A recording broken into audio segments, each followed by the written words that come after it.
E como é que você, assim, conseguiu, depois do falecimento do seu esposo, como é que você conseguiu contornar isso e se dedicar como mãe e pai, né? Que vira pai. Como é que é? Pai, sei lá. Não, Como pai. é que foi?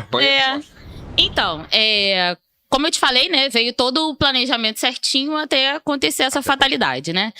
E só que como eu sou uma pessoa que é um defeito também, né? Me cobrar. Eu acho que se tá ruim, tem que começar do zero. Assim, eu não consigo consertar o que tá ruim, né? E aí, como a gente tinha, assim, uma relação muito bem dividida, em que ele era o responsável da casa mesmo, de afazeres de casa e compras, eu não sabia nem o que tinha dentro da geladeira, né? A minha função era botar a roupa na corda e lavar a louça. Até porque ele tinha mais tempo em casa, porque ele trabalhava com plantão e ele ficava mais tempo dentro de casa. Ele tinha dias que ele trabalhava, tinha dia que ele não trabalhava, então ele acabou assumindo automaticamente essa função. Eu sempre trabalhei fora, de 9 às 18, e aí emendava aí uma atividade física pra poder chegar em casa, e aí chegava bem tarde também. Quando eu me vi sozinha, eu fiquei um tanto quanto desesperada. Eu imagino. Né? Que eu falei assim, cara, e agora? O que eu vou fazer da minha vida? Porque eu não sei nem o que tem no meu congelador. E aí a primeira reação que eu tive, na primeira semana sozinha com ele, foi de chamar a minha sogra, eu lembro até hoje. Eu chamei minha sogra na época e falei assim, vem aqui em casa e vê o que tem no congelador pra você levar pra você, que lá na sua casa tem bastante gente, né? Porque ele tem 4 irmãos, né? E eu falei, tem bastante gente na sua casa, você leva aí. Aí ela levou costela, porque ele tinha comprado uma costela enorme, um frango enorme. Eu nunca faria aquilo, gente. Tem nem por onde começar a fazer o raio da costela. E aí eu falei assim, cara, não vai dar certo. E eu falei assim, só deixa o pão de queijo, a salsicha e o miojo, tá? E o resto você pode... Que você consegue fazer de boa. Eu sei, assim, não tem jeito. Não dá pra você comprar quentinha. Eu sei fazer arroz, eu sei fazer feijão, eu sei fazer todo o básico, né? Mas eu não tenho prazer de sentar e fazer. Ai, vou sentar e vou fazer agora uma... Não tenho. Então eu prefiro evitar a fadiga. E aí eu fiquei desesperada, porque eu falei assim, gente, eu vou matar meu filho. Porque ele vai ficar com fome. Que mãe! Como é que vai morrer de fome? De bosta que eu sou, né? Que eu falei, caraca, ele vai morrer de fome, agora o que eu vou fazer? E aí eu lembro que uma amiga me ligou pra saber como eu tava e tudo mais, né? Tinha uma semana do falecimento dele e ela falou, como é que você tá? Eu falei, desesperada. E ela, mas por quê? Você tá sentindo falta dele? Não, comida.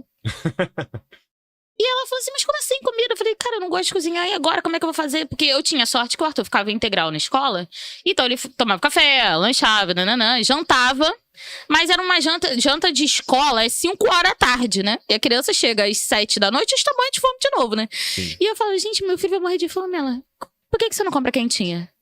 Eu tava tão desesperada que eu nem lembrei que tinha quentinha. Aí eu, tem quentinha! E aí eu virei sócia de todas as quentinhas de Irajá, né? Eu conhecia todas, escolhia todas, decorei cardápio, tava nesse nível. Tava pedindo quentinha todo dia. Quentinha todo dia, né? E aí eu aproveitava, porque eu tinha um ticket do trabalho, e aí cobria, e enfim. E até hoje, meu filho fala assim, mãe, qual é a quentinha que você vai pedir hoje? Eu falo... já. E aí eu trago. Mas essa jornada de mãe e pai é complicada, porque às vezes você quer... Pra mim foi bem difícil no início abrir mão da função de tomar conta da criança. Como assim? Ele tem vó viva, que é a mãe do pai.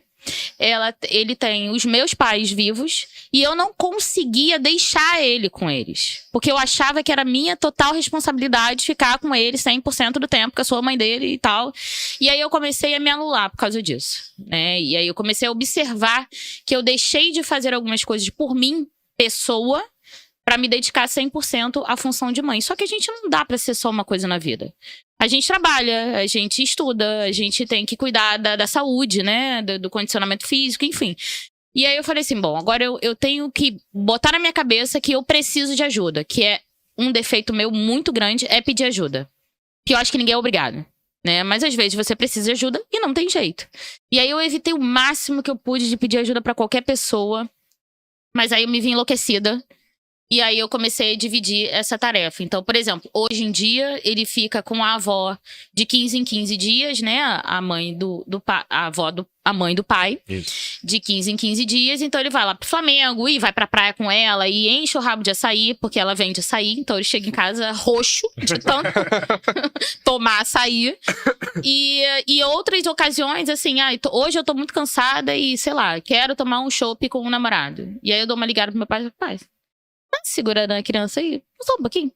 E aí eu tô conseguindo dividir bem essas tarefas com os avós, né? Então, assim, me deu uma Aliviada. uma aliviada, por assim dizer.